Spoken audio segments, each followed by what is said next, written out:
People always ask the same question when they hear what I do. Not out loud, usually. Most of them are too polite for that. But I can see it on their faces. Why would anyone choose this kind of work? Why would a normal person walk into rooms that everyone else is trying to forget? Why would someone scrub floors where someone's body had been lying for weeks? Why would anyone learn the smell of death well enough to recognize its stages? The answer is simple. Money. Not good money, not movie money, not the kind of money that changes your life. Just enough money to keep your rent paid, your lights on, and your phone working. That is usually how people end up doing things they swore they would never do. Before this, I worked normal jobs. Warehouse shifts, night cleaning, a few construction sites, 1 month as a delivery driver until I realized I was spending more on gas than I was making.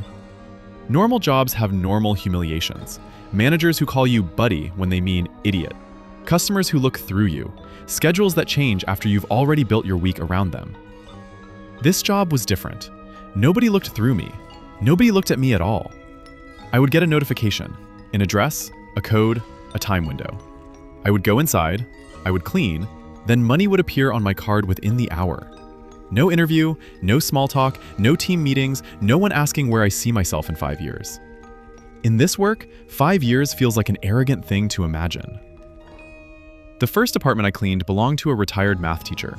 I know that because her walls were covered with framed certificates and old classroom photos. Children smiling in rows, her standing behind them with the kind of tired smile teachers have by October. She had been dead for 9 days. No husband, no children nearby, no dog. Just a refrigerator full of expired yogurt and a birthday card on the kitchen table. The card was unopened. I remember thinking that was the worst part. Not the body, not the floor, not the smell. The unopened card. Someone had remembered her, just not enough to check. After a while, you stop reacting to the obvious things. Blood is just a fluid, skin is just tissue, bone is just material. That sounds cold. It is cold, but cold is useful. Cold lets you finish the job. Cold lets you eat afterward. Cold lets you sleep. Most nights.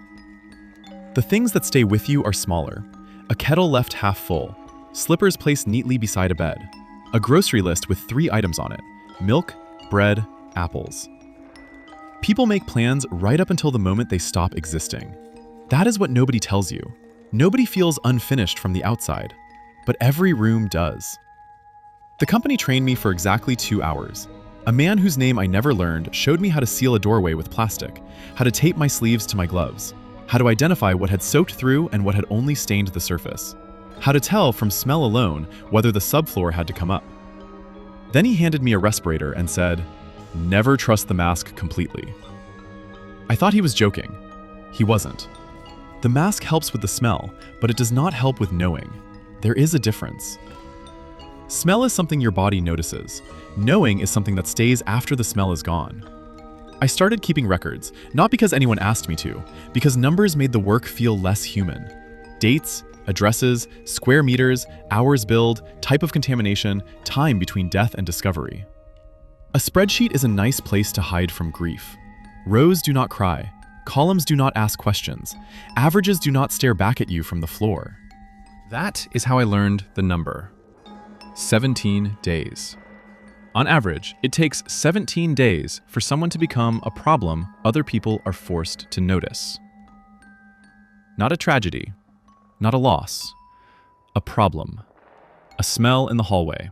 A stain under the door. A complaint to the building manager. That was the part of the job I never got used to. Not death. The paperwork around it. Because once something becomes paperwork, it stops asking for sympathy. It only asks to be completed. And I was very good at completing things. That is probably why service liked me. Or maybe liked is the wrong word. I don't think service likes anyone. I don't think service feels anything. But it kept sending me jobs, and I kept accepting them. Because the codes always worked. Because the payments always arrived. Because every apartment was already empty by the time I got there. Until one wasn't. Until the first time the paperwork arrived early. To get the smell out of concrete, you have to remove 3 centimeters of the screed. That's the first thing they teach you in my line of work. The second thing is, don't breathe through your mouth. Through your mouth, the molecules settle on your tongue. And then, for the next week, you can still taste the person. Smell is just molecules. So if you can smell something, that means part of it is already inside you. Part of a person. My name doesn't matter. On the invoices, I'm listed as the contractor. The dispatcher calls me the crew, even though I work alone. The company is called Service. Just service. No explanation, no extra words. In this business, explanations are something everyone learns to avoid. I clean apartments after what the paperwork calls an event. An event is when a person dies alone, and nobody finds them for a while. On average, 17 days. 17. I didn't read that number online. I calculated it myself from the invoices. Date of death, date of discovery, column by column, arithmetic average. People think someone will notice right away. People greatly overestimate how often they get phone calls. Neighbors, by the way, don't call because of the silence. No one notices silence in an apartment building. They call because of the smell. A person can stay quiet for a month and nobody cares. But smelling bad? That's where society draws the line. The process is always the same. Open the windows, lay plastic from the front door to the room. Then you look at the floor. And you see the outline. A person always leaves an outline. A dark shape on the linoleum, like the shadow of a towel left on hot asphalt. Only this mark doesn't dry. It has to be cut out. Linoleum, laminate, screed, 3 centimeters, like I said. Cadaverine, putrescine. That's what the molecules of decomposition are called. They sound like two brothers from an old, cruel fairy tale. Cadaverine and putrescine. They come into your home without being invited. And then they move into your sinuses. Jobs come through the app. Standard fields: address, floor, type of contamination, area, date of event. Payment goes to the card within an hour. There is no ask a question button in the app. There never is. The key is always in the lockbox by the door, and the code always works. I have never seen a client. At first, I thought the clients were relatives who simply couldn't handle it. Now, I don't think that anymore. I also noticed something else. Dead people always leave behind a still life, a mug, a remote control, an open can of sardines, glasses lying on top of a TV guide. Death is a still life that no one is left to clean up. That's what I'm for. Job number 2214 arrived on Tuesday at 9:12 in the morning. Address: Zavodskaya Street, Building 11, Apartment 47. Type of contamination: dry.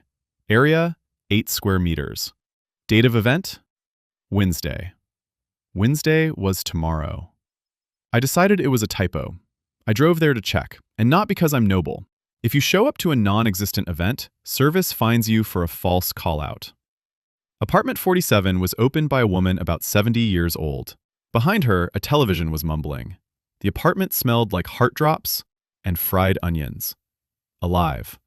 Honestly, more alive than me. I apologized, told her I had the wrong floor. She said, "It happens, dear." Then she closed the door, 2 turns of the lock. On Thursday, the job status changed to confirmed. Same address, key in the lockbox. Code worked. Inside, the apartment smelled like heart drops, like onions, and already just a little cadaverine. She was sitting in the armchair in front of the television. The television was still on. Type of contamination: dry. Area: 8 square meters. In service invoices, everything always adds up, down to the centimeter. There is one word that people in my profession learn to forbid themselves first. That word is coincidence. Because if it isn't coincidence, then there's only one option left. The paperwork does not describe the event. The event obeys the paperwork.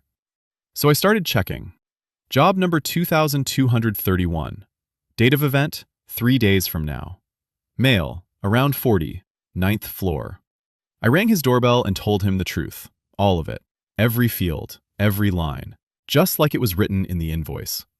There is a study that says if a stranger appears at your door and tells you you're going to die on Friday, the door closes in 2.3 seconds. The study is mine. Sample size, 1 person. Margin of error, 0. On Friday, he died. But not inside his apartment, on the stairs, between the 4th and 3rd floor. From the looks of it, he had been running. Maybe from me. The job updated by itself. I didn't even open the app. Location of event, stairwell. Type of contamination had changed too. The app did not apologize. Apps never apologize. Do you understand what happened? I didn't save him. I edited the document. After that, I tried not opening the jobs at all. The phone pinged once an hour, then once every 10 minutes. Then, jobs started arriving in pairs, like they were breeding from neglect. I wrote 1 word to support. I quit. Support replied 40 seconds later. This form does not contain that field. I smashed the phone against the corner of the bathtub. Bought a new one. Still sealed, still wrapped in plastic, still inside the box. The first notification was waiting for me before I even put in the SIM card. A job. Unread. Patient. A person can get used to anything. That is the most terrifying thing I know about people. And I know more about people than paramedics and priests. I have seen what becomes of, yeah, I'll call my mom later. I've cut it out of linoleum, 3 centimeters deep. I got used to it. I simply became good at the work. I started arriving early, a day before the date of the event. I would stand outside living people's future apartments and look at them through the peephole. I didn't knock. I didn't warn them. I made corrections to the document silently. Then, on Monday at 9:12, job number 2299 arrived. Address? Mine. Floor? Mine. Area? All of it. The date of event field was empty. First time I'd ever seen an empty field. I don't know what's worse, a date or the absence of one. And at the bottom, in tiny print, the kind of print they use for side effects, there was a note. The contractor will clean up after himself. That's what I do now in the evenings. I wash the floors. I wipe the baseboards with bleach. I threw the armchair into the trash. People die in armchairs more often than anywhere else. Trust me, I know the statistics. In a way, I am the statistics. I sleep on plastic sheeting now to make the job easier later. I keep the windows open around the clock so the molecules have somewhere to go. Smell is just molecules. Soon, I'll become molecules too. I'll spread through the ventilation, through the stairwell, through the routes of my jobs, through the whole city.